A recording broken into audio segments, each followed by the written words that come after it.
Assalamualaikum. Anda настроение yok.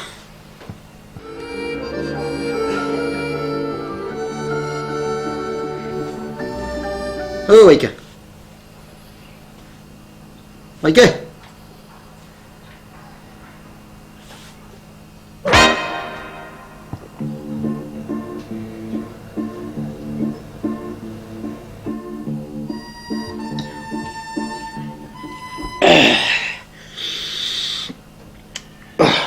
Ne oldu?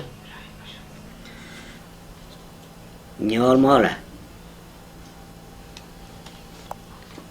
Ertengmenen turup işe çıkıp maşinime gelsem 4 döngülöğün çağırıp gitti. Cantalaşıp göğe yalanlap ne verem de det sat kalparsam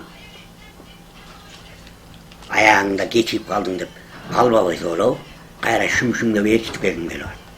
İyi yetiştik gelip geçip kalptırmam tiki utsam ayağımı ayırımda getirip ette turup ayıkpelen anan tiki bul alele bulele dep miyim di çakat yaşo kıyım olup kaldı eğer. Tarap ettim günlük görüşünde problemalardan çık. Ondan göre o suğa uğdan koşturup içi olayım desem anı da sen içi olmadın.